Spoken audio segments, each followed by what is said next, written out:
শিলা প্রভুপাদের পুরুষোত্তম মাসের ব্যাপারে চিঠি আছে।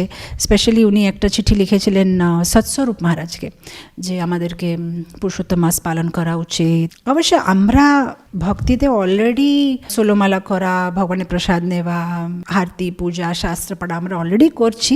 সেটা আরও ভালোভাবে করতে পারি, বেশিভাবে করতে পারি।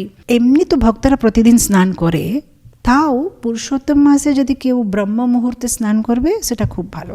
ব্রহ্ম মুহূর্ত মানে সূর্য উদয়ের আগে 1 hour 26 minutes, যেখানে আপনারা থাকছেন সেখানে যে সানরাইজের টাইম আছে তার আগে 1 hour 26 minutes আগে উঠে যদি কেউ ব্রহ্ম মুহূর্তে স্নান করে, ইনফ্যাক্ট যদি কেউ পুরুষোত্তম মাসে ভালোভাবে পালন করবে, বাল্মীকি মুনি বলছে 100 হর্স স্যাক্রিফাইস মানে 100 অশ্বমেধ যজ্ঞ করার ফল পাবে যদি কেউ পুরুষোত্তম মাস ভালোভাবে করবে।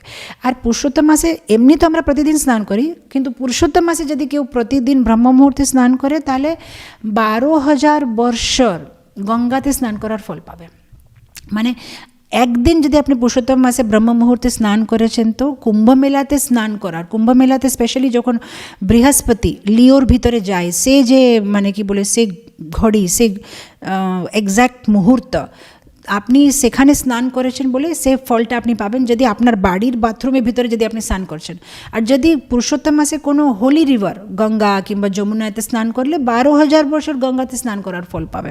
তো এত ইম্পর্ট্যান্ট আছে স্নান করা। আর যদি কেউ বলবে না আমার বাড়ির পাশে কোনো নদী নেই, পুকুর নেই, কিংবা কোথায় আমরা মানে করতে পারবো না, এখানে কোনো পবিত্র নদী তো নেই যে আমি স্নান করতে পারবো, তাহলে সিম্পল আপনার বাড়ির ভিতরে বাথরুমের ভিতরে একটু জল নিয়ে জলের ভিতরে সব পবিত্র নদীর আহ্বান করতে হবে।